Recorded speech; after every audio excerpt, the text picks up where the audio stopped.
Bismillahirrahmanirrahim. Assalamualaikum warahmatullahi wabarakatuh. Alhamdulillahirabbil alamin wa bihi nasta'in ala umuri dunya waddin. Asyhadu an la ilaha illallah wahdahu la syarika lah wa asyhadu anna Muhammadan 'abduhu wa rasuluhu la nabiyya wa la rasula ba'da, amma ba'd. Bapak Ibu jamaah salat zuhur yang dimuliakan Allah Subhanahu wa taala, alhamdulillah bersyukur kita kepada Allah atas limpah nikmat yang Allah berikan. Salawat dan salam semoga tercurah kepada baginda Rasulullah Muhammad sallallahu alaihi wasallam. Bapak Ibu yang dimuliakan Allah Subhanahu wa taala, hidup sebagai umat Nabi Muhammad ini umur tidak banyak. Sebagaimana hadis yang sering kita ucapkan, a'mar ummati ma baina sittin ila sab'in wa aqalluhum man yajuzu dzalik. Umur umatku kalau tidak 60-70 tahun. Adapun yang lewat dari 60-70 itu cuma satu-satu, kata Rasulullah sallallahu alaihi wasallam. Kita berharap kalau hidup di dunia ini amal banyak. Tapi kadang amal kita ini banyak di saat fisik sudah mulai melemah karena terlambatnya kita untuk sadar. Kita terlambat sadar bahwa hidup untuk beribadah kepada Allah. Kita terlambat sadar bahwa hidup untuk menjadikan kita hamba Allah yang betul-betul taat kepada Allah. Sebagaimana Allah katakan dalam Quran, "Wa ma khalaqtul jinna wal insa illa liya'budun." Jemaah yang dimuliakan Allah Subhanahu wa taala, orang sesoleh-soleh orang per umur 60 tahun itu bisa beribadah sesoleh-soleh orang 25 tahun cuman. Kenapa? Dua sebab. Sebab pertama, terlambat sadar yang tadi kita katakan. Biasanya orang sadar itu di atas 40 tahun. Dan yang kedua, faktor tidur. Sehari kita tidur katanya 8 jam. Kalau umur 60 tahun, kalau sehari 24 jam dibagi 8, dia 3. Kalau umur 60 dibagi 3, 20 tahun. Jadi kalau umur 60, 20 tahun tuh tidur aja baru tuh. Kemudian ditambah terlambat sadar. Kalau kita sadar cepat bahwa hidup untuk ibadah, paling cepat kita sadar setelah balik. Balik ini paling lama biasanya 15 tahun menurut hitungan Hijriah. Kalau hitungan Masehi 14 tahun setengah. Jadi 15 tahun ke bawah itu kita belum serius biasanya.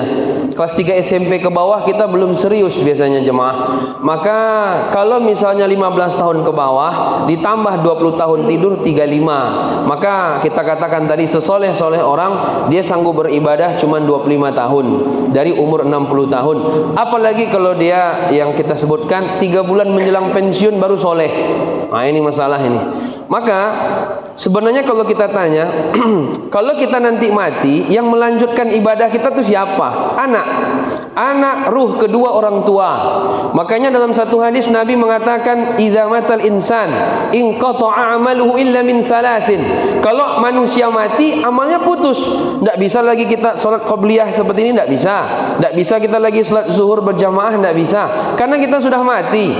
Kecuali 3 kata Nabi, sedekatin jariyah. Yang pertama sedekah jariyah. Yang kedua al-ilmin yuntafa'u bihi, ilmu yang bermanfaat. Nah yang ketiga waladin salih yad'u lahu, anak yang soleh mendoakan orang tua. Dia kalau nggak soleh nggak bisa. Kalau dia nggak soleh, jangankan orang tua meninggal, udah mati pun, jangankan orang tua sudah meninggal, masih hidup pun dia nggak ingat, apalagi udah mati. Anak yang soleh.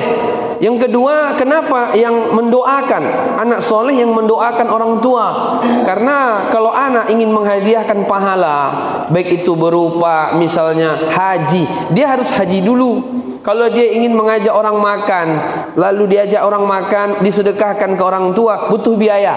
Tapi kalau doakan tidak ada biaya, gratis. Hadap kiblat, angkat tangan, Allahumma ighfirli dzunubi wali walidayya warhamhuma kama rabbayani shaghira. Itu doa yang paling minimal yang sebagaimana dalam Al-Qur'an. Atau bebas dia mau apa? Ya Allah, lapangkan kebun orang tuaku, ampunkan dia, semuanya doa. Tapi poin saya pada siang ini anak soleh. Jadi kalau ditanya, Ustaz, anak saya sekolah tinggi-tinggi sampai S3, kalau ada S8 kalau ada. Lalu sebenarnya mau ngapain? Tidak tahu kita. Kita pun bingung. Kita ketemu juga dengan orang yang dia S3 pendidikan. Ditanya, apa tujuan sekolah? Dia juga bingung. Sukses nih definisinya apa? Bapak-bapak, ibu-ibu, kalau ditanya, anaknya kan sekolah semua nih. Ini sebenarnya mau ngapain anaknya setelah itu? Sukses. Sukses ini definisinya apa? Susah jawab. Sukses sekarang nih kayaknya dua. Karena sekularisme masuk dalam pendidikan, masuk dalam otak kita. Sukses hari ini kayaknya lambangnya dua ini. Kalau ndak jadi Firaun, jadi Korun. Kalau ndak nanti anaknya jadi pemimpin berpangkat tinggi, ndak tahu dia sama Allah, lupa sama Tuhannya, ndak apa-apa. Yang penting jabatan tinggi. Itu Firaun berarti itu. Cuman Firaun nih dia lebih tinggi lagi, bahkan dia mampu dan merasa mengatakan ana rabbukumul a'la. Saya Tuhan kalian yang paling tinggi. Berani dia. Ada ndak pemimpin hari ini yang berani seperti Korun mengatakan saya Tuhan? Ndak ada. Kalaulah memang kesuksesan lambangnya adalah jabatan tinggi, tentu Firaun lebih tinggi. Tapi Firaun terakhir Allah tenggelamkan di Laut Merah beserta dengan hartanya. Sekarang nih sukses itu nampaknya itu satu. Yang kedua Korun, jadi orang kaya, banyak duit sebanyak-banyak mungkin. Bagaimana uang nih banyak, fulus. Korun ini paling tinggi di dunia, ada orang paling kaya ini. Bahkan sampai hari ini namanya disebut-sebut sama kita. Bapak Ibu, kalau pergi ke belakang rumah mau mancing rencana ngali-gali cacing, ketemu sonda emas. Apa yang dibilang? Inilah di harta karun, ya kan? Pak Korun ini kaya memang. Berlintas abad disebut terus nama dia. Bahkan dalam Quran surah Al-Qasas itu juga disebut nama dia. Orang berharap seperti Korun. Bagaimana orang kaya raya? Enggak salah kaya ini Bapak Ibu. Tapi kalau cuman tujuan hidup jadi orang kaya, nanti lama-lama jadi Korun. Lalu kalau memanglah lambang kesuksesan jadi orang kaya raya, tentu Korun lebih sukses. Tapi Korun Allah tenggelamkan masuk ke dalam bumi beserta dengan harta-hartanya. Kiranya siapa yang sukses itu Bapak Ibu? Jadi orang soleh itu sukses tuh. Percayalah sama saya. Karena banyak ayat yang menjelaskan orang sebelum mati dia akan mengatakan Rabbi laula akhartani ila ajalin qarib fa asaddaqu wa aku minas salihin. Di saat nanti Bapak Ibu mau meninggal dunia, dalam kitab At-Tazkirah Imam Al-Qurtubi mengatakan nanti ketika nanti kita mau meninggal, di saat ruh kita kan naik ke atas ini. Ruh kita kan naik ke atas, sampailah di tenggorokan ini. Di situ kita akan nampak malaikat. Disitulah kita minta, ya Allah tunda kematian saya, fa asaddaqu wa aku minas solihin. Saya akan bersedekah dan ingin jadi orang soleh. Makanya Bapak Ibu, secara fitrah kita ini harus jadi orang soleh. Kalau enggak, kita tuh tersiksa. Kita kalau enggak jadi orang soleh, kita tersiksa. Karena tubuh kita ini diinstal sama Allah harus jadi orang soleh. Kalau jadi orang kaya, dia bonus. Kalau jadi pejabat, dia bonus. Tapi kalau jadi orang soleh wajib. Kalau enggak, hidup enggak bahagia. Makanya ketika Bapak Ibu anaknya baru lahir ke dunia hari pertama, lalu difoto, masukkan WhatsApp, Facebook, segala macam. Kalimatnya apa? Telah lahir anak kami yang pertama, mudah-mudahan jadi anak soleh kan? Enggak ada anak kaya ya. Lalu di saat nanti umur 65 mati, diumumkan di masjid, innalillah wa inna ilaihi rajiun, telah berpulang ke rahmatullah bapak si fulan. Apa kalimat di ujung? Mudah-mudahan amal soleh diterima. Enggak ada kalimat mudah-mudahan sebelum mati kemarin jadi pejabat lah dia. Enggak ada kayak gitu kan? Mudah-mudahan dia kaya dengan enggak ada.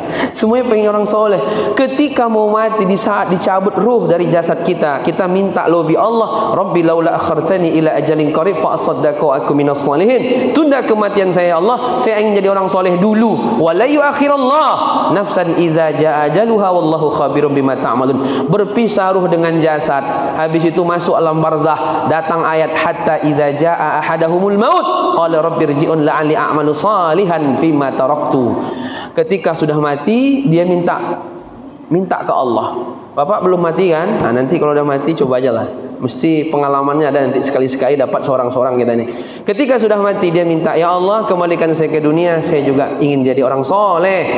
Akhirnya datang kiamat, masuk dia ke neraka. Wa hum yastarikhuna fiha rabbana akhrijna na'mal salihan ghairal ladzi kunna na'mal awalam nu'ammirkum ma yatadhakkaru fi man tadhakkara wa ja'akumun nadhir. Masuk neraka, dibakar, kesakitan, teriak-teriak, lalu dia minta rabbirji'un, ya Allah kembalikan saya ke dunia la'ali a'malu salihan. Saya berjanji akan beramal soleh. Jadi semuanya orang ingin jadi orang soleh. Jadi intinya orang sukses itu jadi anak soleh. Dah gitu aja. Jadi kalau nanti dia soleh ada tambahan, alhamdulillah. Tapi kalau dia kaya nggak jadi orang soleh, itu gagal kehidupannya nih. Wallahu a'lam bishawab. Cukup sekian. Assalamualaikum warahmatullahi wabarakatuh.